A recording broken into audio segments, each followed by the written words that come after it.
क्या आपको पता है कि ह्यूमन ब्रेन से जनरेट इलेक्ट्रिसिटी से मोबाइल फोन को चार्ज किया जा सकता है? और आपको मालूम है इंसान जुबान से भी सूंघता है। और हाँ, ब्रेल लिपि ब्लाइंड पर्सन के लिए नहीं बनाया गया था, तो फिर किसके लिए बनाया गया था? ऐसे ही माइंड को हिला देने वाले फैक्ट्स को देखते हैं इस वीडियो में। तो चलिए शुरू करते हैं। फैक्ट नंबर 1, जैसा कि आप देख रहे हैं ये है ब्रेल लिपि और हमें पता है कि ये ब्लाइंड पर्सन के पढ़ने के लिए ये लिपि होती है। लेकिन क्या आपको पता है कि ये ब्रेल लिपि एक्चुअली ब्लाइंड पर्सन के लिए नहीं बनाया गया था? तो आखिर किसके लिए बनाया गया था? हुआ ये कि नेपोलियन बोनापार्ट की सेना जब बैटलफील्ड में होती थी और उन्हें जब कोई मैसेजेस भेजा जाता था तो वो रात के अंधेरे में उन मैसेजों को पढ़ नहीं पाती थी, क्योंकि लाइट्स का कोई इंतज़ाम नहीं होता था और दुश्मन की सेना फिर उन्हें बड़ी आसानी से अपना शिकार बना लेती थी। नेपोलियन बोनापार्ट की सेना को फिर ये सुझाव दिया गया कि आप रात में लैंप का यूज़ करें, तो उस लैंप की रोशनी में आप मैसेज को पढ़ पाएंगे, फिर आगे की स्ट्रेटजी लिया करेंगे। लेकिन उस लैंप के मिलने से सेना में और उल्टी बातें होने लगी। दुश्मन की सेना को ये पता चलने लगा कि इनकी लोकेशन कहाँ है। जहाँ जहाँ लाइट्स जलती हुई उन्हें देखती थी वो निशाना आसानी से बना लिया करते थे। फिर एक नई प्रॉब्लम क्रिएट हो गई।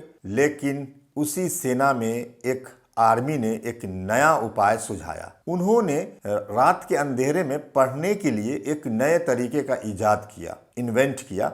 वो ये था कि फिंगर टिप की मदद से उन्होंने कुछ डॉट्स बनाए जो 12 डॉट्स पे बेस्ड हुआ करते थे। तो उससे वो मैसेज को पढ़ने लगे और फिर सारी सेना को वो सिखाया गया। लेकिन उस लिपि में एक प्रॉब्लम थी, क्योंकि वो 12 डॉट्स पे बेस्ड थे तो उसमें एक बार फिंगर टिप पे सभी डॉट्स आ नहीं पाते थे। तो ये एक प्रॉब्लम बनी रहती थी और उसमें एक समस्या होती रहती थी। बाद में लुइस ब्रेल ने उस 12 डॉट्स को 6 डॉट्स में बदल दिया और तब उससे बड़ी आसानी होने लगी और ये एक लिपि तैयार हो गई जिसे हम ब्रेल लिपि के नाम से जानते हैं। लेकिन क्या पता था कि उस जंग के मैदान में तैयार की गई उस लिपि को ब्लाइंड पर्सन की जिंदगी में, जो कि एक अंधेरी जिंदगी थी, इतनी रोशनी लेकर के आ जाएगा और तब से फिर ब्लाइंड पर्सन की वो लिपि बन गई। फैक्ट नंबर 2, लिउ थाइलिन एक ऐसे व्यक्ति हैं जिनके जिस्म पे आप चाहे कोई भी मेटल का सामान चिपकाएं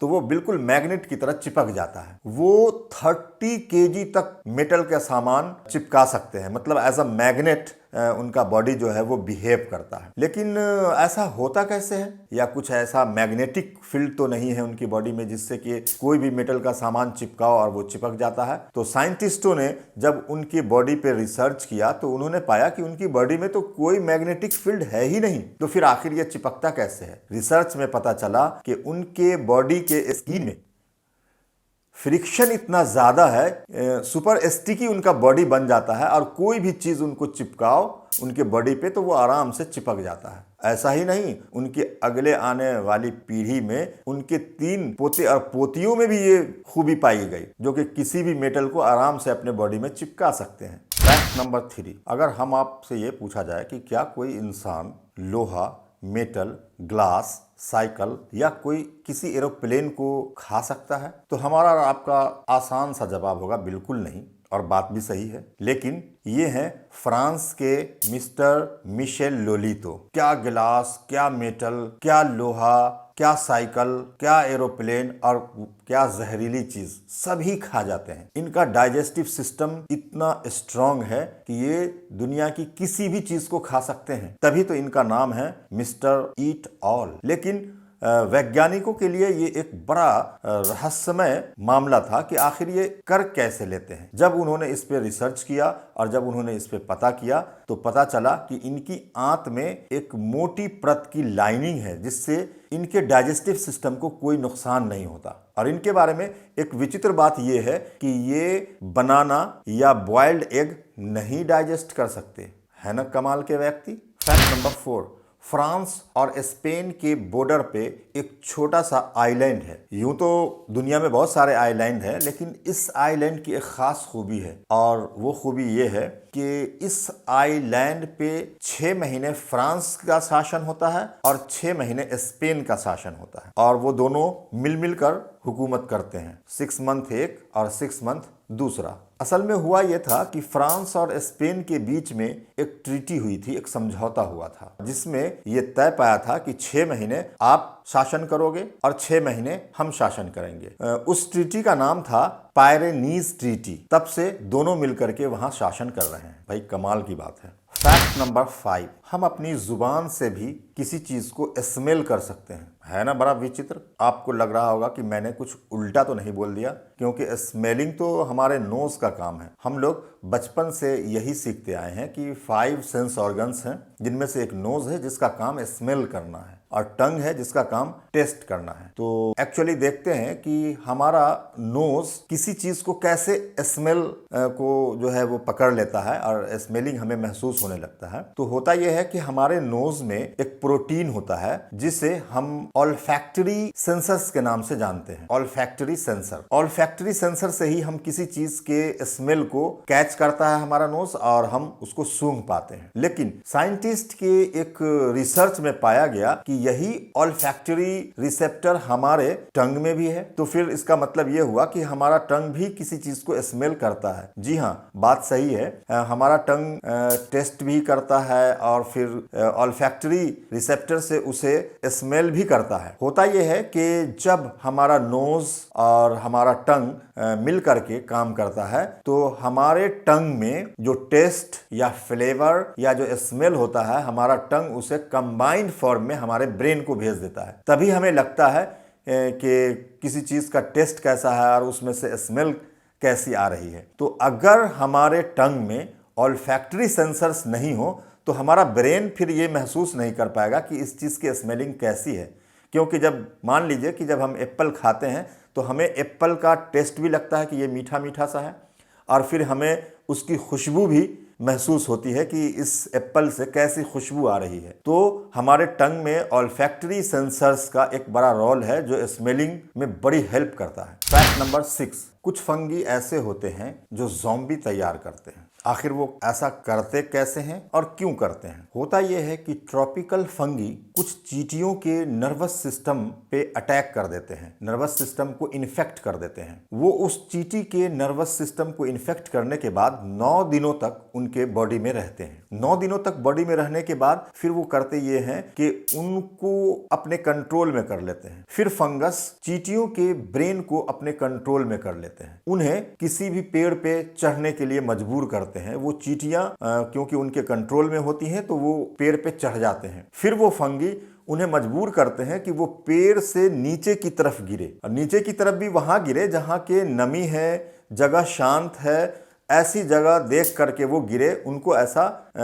इंस्ट्रक्शन दिया जाता है फंगी की तरफ से। फिर वो चींटियां ऐसा ही करती हैं। जब वो चींटियां उस नमी में गिर जाती हैं तो वो फंगी फिर उन्हें किसी पत्ते को जो कि जमीन पे गिरे हुए होते हैं उनको काटने के लिए मजबूर करते हैं, बेबस करते हैं। जब वो चींटियां उन पत्तों को काट लेती है फिर वो फंगस उन्हें मार देते हैं और उससे बाहर निकल आते हैं, और उस जमीन पे जो नमी से भरा हुआ होता है वहां पे वो आराम से उगते हैं और अपनी तादाद बढ़ाते हैं। मतलब कि अपने फायदे के लिए फंगी, जो ट्रॉपिकल फंगी है, वो चींटियों को ज़ॉम्बी बना देते हैं। फैक्ट नंबर 7, ये है एक आर्मीडिलो। आर्मीडिलो की एक खास खूबी है, एक खास विशेषता है, वो ये कि इनका बॉडी बुलेट प्रूफ है। भाई कमाल की बात है, बुलेट प्रूफ, तब तो इसे कोई भी गन मार नहीं सकता। लेकिन ये पता तब चला कि जब टेक्सास में रहने वाले एक व्यक्ति ने इस पे बुलेट फायर कर दिया। वो जब उन्होंने बुलेट फायर किया तो वो उसके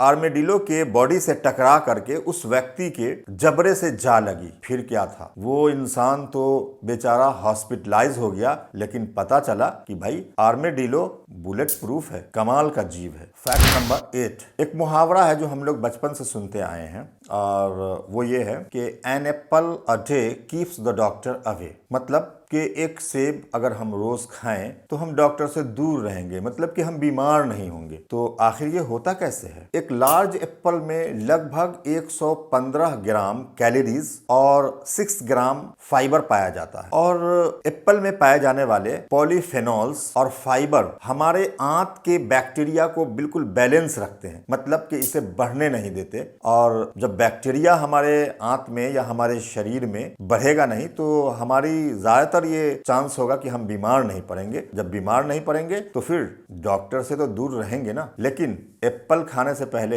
एक चीज बहुत ही याद रखने वाली है, वो ये कि जब हम एप्पल खाएं तो इनके छिलकों को ना उतारें, क्योंकि लगभग 2/3 ऑफ एंटीऑक्सीडेंट्स और ज्यादातर जो फाइबर है वो इनके छिलकों में ही पाए जाते हैं। तो फिर क्यों ना हम हर रोज एक सेब खाएं और डॉक्टर से दूर रहें। फैक्ट नंबर 9, हम सभी जानते हैं कि इंग्लिश एक काफी रिच लैंग्वेज है और बड़ी विचित्र भी है। अंग्रेजी में एक वर्ड है ड्रीम्ड। ये एक ऐसा वर्ड है इंग्लिश डिक्शनरी में, या इंग्लिश में एक ऐसा वर्ड है, मतलब ये कहें कि ये ओनली एक ऐसा वर्ड है जो एम्प्टी पे एंड करता है, इसका दूसरा कोई साथी नहीं है। सचमुच बड़ा ही विचित्र, बड़ा ही अजूबा वर्ड है जो अकेला है। फैक्ट नंबर 10, अगर हमारे या आपके बच्चे को होमवर्क नहीं दिया जाए तो हम स्कूल में स्कूल प्रिंसिपल या स्कूल टीचर से कंप्लेन कर सकते हैं कि भाई आपके स्कूल में तो हमारे बच्चों को होमवर्क मिलता नहीं है। पर क्या आपको पता है कि 1905 में इटली के एक टीचर रॉबर्टो निविलास ने अपने स्टूडेंट्स को